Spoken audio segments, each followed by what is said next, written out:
Shalom Jemaat Tuhan. Selamat hari Minggu dan selamat mengikuti ibadah pada hari Minggu 19 April 2020 secara online. Biar kita sama-sama fokus mendengarkan firman Tuhan dengan sukacita dan antusias dimanapun kita berada. Selamat beribadah. Shalom Bapak Ibu Saudaraku, Jemaat Petra yang dikasih oleh Tuhan. Puji Tuhan, kita masih diberi anugerah untuk bertemu lagi, walaupun hanya secara online. Tapi biarlah itu tidak mengurangi makna persekutuan kita, tidak mengurangi makna daripada kebenaran yang akan saya sampaikan dan yang akan saudara dengar pada pagi hari ini. Nah saudara, pagi hari ini saya akan menyampaikan renungan yang saya beri judul saudaraku, yaitu tetap bergembira di tengah duka cita karena pencobaan-pencobaan. Saudaraku, kita tahu hari-hari ini bangsa kita sedang sungguh-sungguh berjuang ya untuk melawan pandemi COVID-19 ini. Saya rindu kita punya dasar kebenaran yang kuat untuk kita bisa tetap bergembira di tengah situasi perjuangan dan pergumulan yang tidak mudah hari-hari ini. Nah, mari kita akan membaca di dalam suratan 1 Petrus pasal 6 dan pasal 1 Petrus 1 ayat 6 sampai 7, saudaraku. Maaf. Ya. Kita akan baca, bergembiralah akan hal itu, sekalipun sekarang ini kamu seketika harus berduka cita oleh berbagai-bagai pencobaan. Maksud semuanya itu ialah untuk membuktikan kemurnian imanmu yang jauh lebih tinggi nilainya daripada emas yang fana, yang diuji kemurniannya dengan api, sehingga kamu memperoleh puji-pujian dan kemuliaan dan kehormatan pada hari Yesus Kristus menyatakan dirinya. Yang setuju firman Tuhan katakan amin, saudaraku.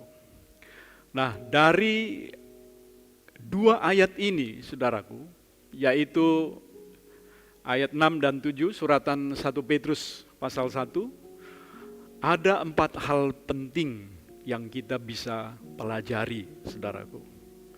Apa itu, saudaraku? Yang pertama, yaitu firman Tuhan memerintahkan kita untuk bergembiralah akan hal itu. Ya, kita diminta untuk bergembiralah akan hal itu. Nah, saudara, kita perlu bergembira karena firman Tuhan berkata, hati yang gembira adalah obat, saudaraku ya. Dan sebaliknya, semangat yang patah itu mengeringkan tulang.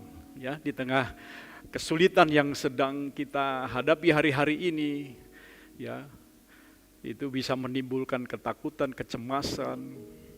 Kita justru perlu bergembira, saudaraku. Nah, tentu gembiranya nggak dibuat-buat, saudaraku ya.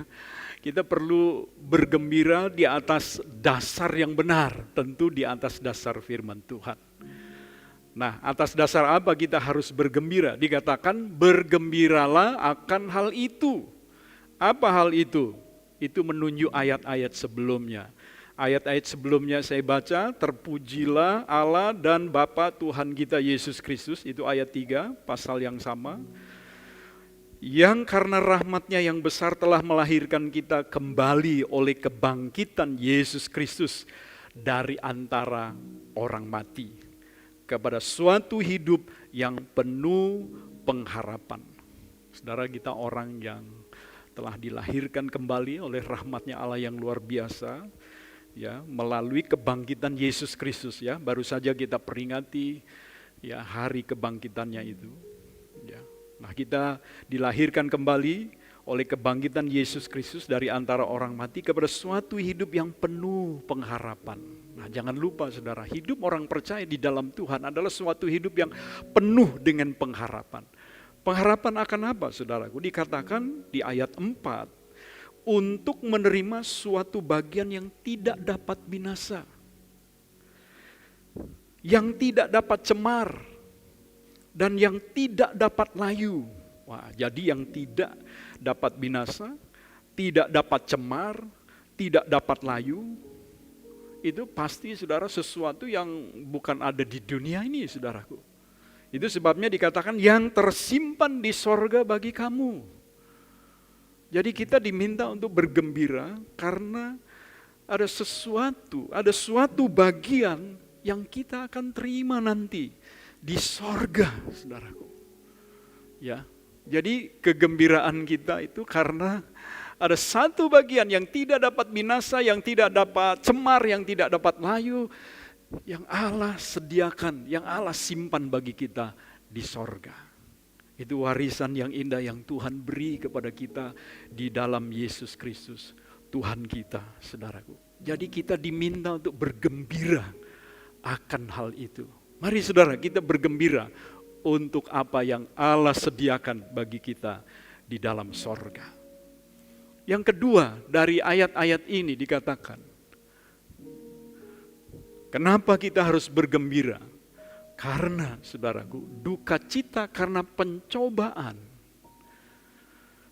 Ya, kesedihan karena pencobaan itu. Pencobaan itu bisa sakit penyakit, ya, hari-hari ini. Kita terus berdoa supaya Tuhan tolong bangsa kita, supaya mereka yang positif COVID ini bisa mengalami kesembuhan. Lebih banyak yang sembuh daripada yang meninggal, saudaraku. Ya, dan jangan grafiknya tambah naik, saudaraku. Ya, jadi pencobaan itu bisa berupa sakit penyakit atau tekanan ekonomi juga hari-hari ini, saudaraku.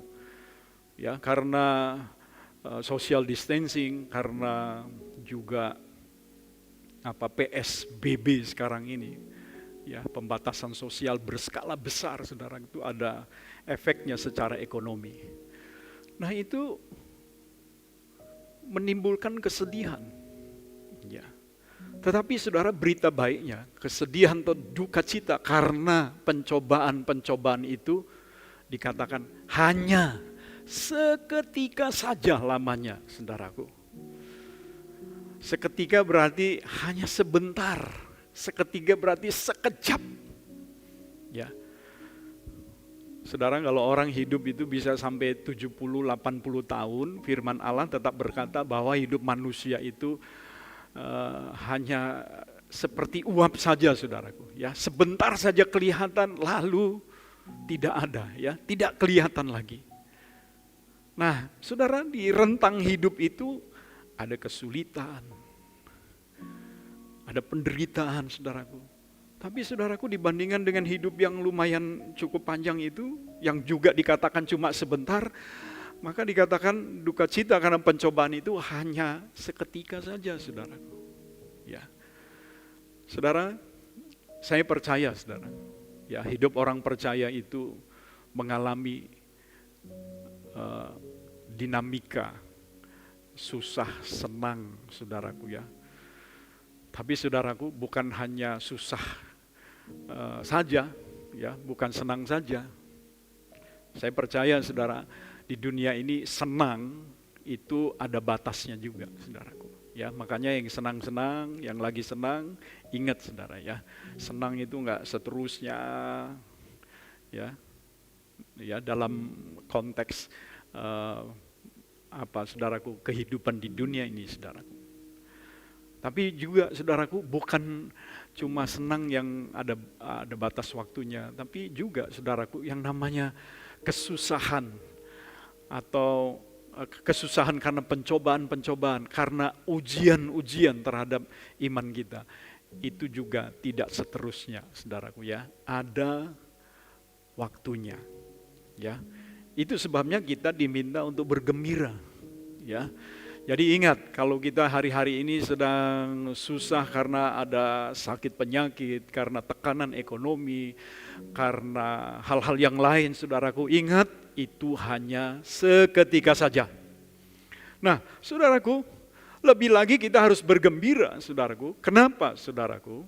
Karena tujuan daripada Tuhan mengizinkan pencobaan-pencobaan atau ujian-ujian itu, saudaraku, tujuannya begitu mulia, saudaraku. Ya, sesuatu itu kalau ada tujuan, saudara, itu membuat hati kita jadi rasa plong, ada mantepnya ya. Waktu kita senang ada tujuannya, waktu kita mengalami susah juga ada tujuannya, saudaraku. Sebab Allah turut bekerja dalam segala sesuatu untuk mendatangkan kebaikan bagi mereka yang mengasihi Dia, yang terpanggil sesuai dengan rencananya. Nah, apa tujuannya itu? Ini luar biasa, dikatakan tujuan daripada duka cita karena pencobaan-pencobaan itu adalah untuk membuktikan kemurnian iman kita, saudaraku. Saudara, apa yang dimaksud dengan kemurnian iman? Ya, secara sederhana saya menangkapnya begini, saudara. Iman itu hanya berdasarkan firman. Ya, bahkan iman timbul karena pendengaran, dan pendengaran itu akan firman Kristus. Jadi firman itu menjadi dasar daripada iman seseorang. Nah, iman yang murni itu iman yang hanya didasarkan oleh kebenaran firman Tuhan, saudaraku. Nah, kadang saudaraku, ya, saya dan saudara bisa saja ya kelihatannya kuat imannya, kelihatannya murni imannya, saudaraku. Waktu kita sehat, waktu secara ekonomi kita cukup, bahkan mungkin berkelimpahan, saudaraku. Kita sedang berhasil usaha kita, ya. Atau kita punya pencapaian-pencapaian tertentu, lalu kita seperti kelihatan orang yang sangat diberkati. Waktu kita bersaksi, orang melihat sepertinya bahwa iman kita benar-benar iman yang kuat, iman yang murni berdasarkan firman. Tetapi saudaraku, di dalam kenyataan, saudaraku, seringkali, saudaraku, kita tidak seperti yang kelihatan, saudara. Ya, di luar kita kelihatannya bisa hebat. Ya, karena apa, saudara? Mungkin kita sedang sehat, usaha berhasil, semuanya oke, keluarga semua sehat. Tapi gimana kalau kita ngalami yang kebalikan dari itu? Apakah kita masih bisa bersyukur, masih bisa mengucap syukur seperti yang dikehendaki oleh firman Tuhan? Nah, makanya perlu diuji, saudaraku. Ya, Tuhan izinkan barangkali satu waktu kita mengalami sakit, satu sakit yang kita tidak ingin, tapi Tuhan izinkan. Mungkin satu kali kita mengalami tekanan ekonomi yang kita tidak inginkan, tapi Tuhan izinkan. Masihkah kita bisa bersyukur? Masihkah kita bisa bergembira? Karena kita mendasarkan iman kita di atas landasan firman Tuhan. Itu sebabnya kita perlu bergembira, saudaraku, ya, ketika Tuhan izinkan ada pencobaan-pencobaan. Supaya ketahuan, supaya terbukti kemurnian iman kita. Ya, kekayaan, kesehatan, ya, usaha-usaha keberhasilan itu bisa mudah sekali berubah, saudaraku. Tapi firman Tuhan tidak pernah berubah. Iman orang percaya harus didasarkan semata-mata atas dasar kebenaran firman Tuhan. Yang setuju katakan amin. Nah, selanjutnya yang keempat, saudaraku, kemurnian iman itu dikatakan oleh firman Tuhan, ya, itu jauh lebih tinggi nilainya daripada emas yang fana. Jadi tujuan dari pencobaan itu begitu mulia untuk membuktikan kemurnian iman kita. Dan selanjutnya kemurnian iman kita dikatakan itu jauh lebih tinggi nilainya daripada emas yang fana.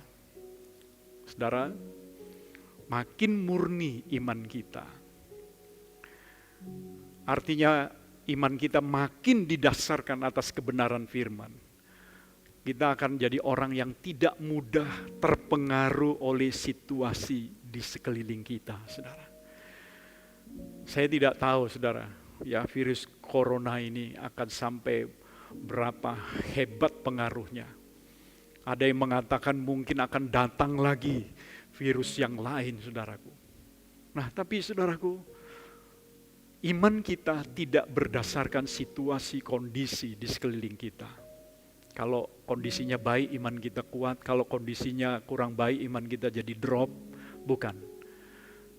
Iman kita dasarkan di atas kebenaran firman Tuhan yang tidak pernah berubah. Jadi sekali lagi saya mau menekankan, semakin murni iman kita, artinya semakin iman kita didasarkan atas kebenaran firman Tuhan yang tidak pernah berubah, semakin kita tidak mudah dipengaruhi oleh situasi di sekeliling kita maupun apa yang terjadi di dalam hidup kita. Nah, saudara, selanjutnya sebelum saya akhiri, saya akan beri contoh salah satu bentuk daripada kemurnian iman. Ya, saya akan membacakan untuk saudara, ya, atau kita akan baca bersama-sama di dalam 2 Timotius 1 ayat 5, saudaraku. Ya. Dikatakan, sebab aku teringat akan imanmu yang tulus ikhlas, yaitu iman yang pertama-tama hidup di dalam nenekmu Lois dan di dalam ibumu Eunike, dan yang aku yakin hidup juga di dalam dirimu. Paulus selalu mengingat, ya, iman daripada anak rohaninya, yaitu Timotius. Sebab iman dari Timotius ini adalah jenis iman yang gak sembarang orang, saudaraku, sampai kepada tahap iman seperti ini. Yaitu apa, saudara? Iman yang tulus ikhlas. Iman yang tidak menuntut sesuatu untuk dirinya sendiri. Iman yang hanya menyerahkan hidup sepenuhnya kepada Dia.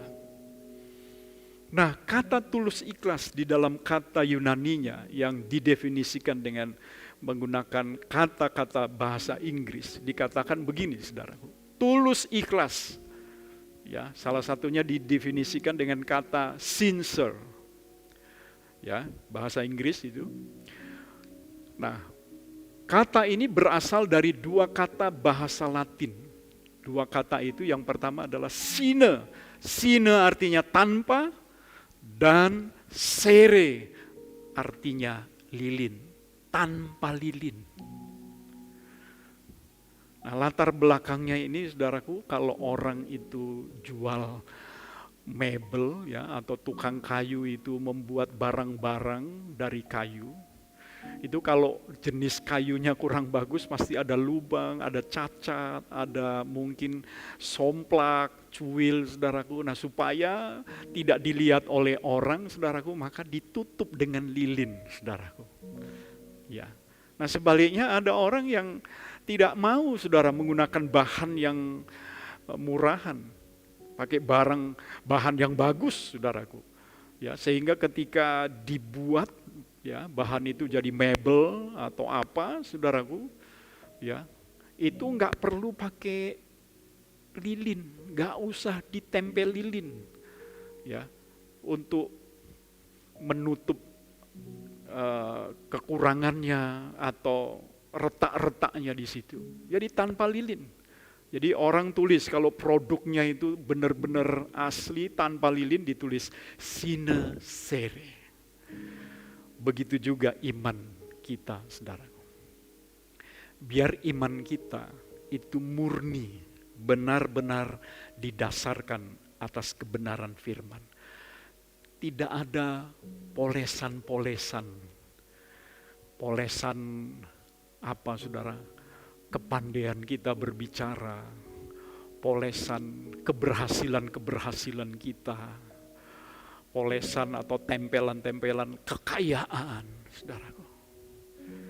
Biar iman kita seperti itu, saudara. Murni betul-betul. Ya. Jadi orang yang punya iman seperti ini, saudaraku, kelihatan di luar maupun dalamnya sama. Ya. Bukan hanya kelihatan hebat di luar, tapi dalamnya rapuh. Nah, seringkali saya dan saudara mungkin seperti itu.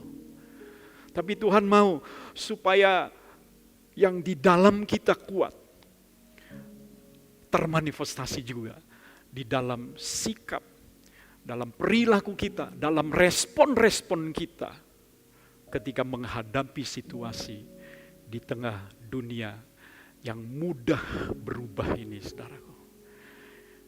Itu sebabnya, saudaraku, mari kita bertekad ya untuk membangun iman kita benar-benar didasarkan atas firman, dan kita memanfaatkan situasi sekarang ini untuk mencobai atau menguji ya, supaya kita tahu sejauh mana kita mendasarkan iman kita sepenuhnya di atas dasar firman Tuhan.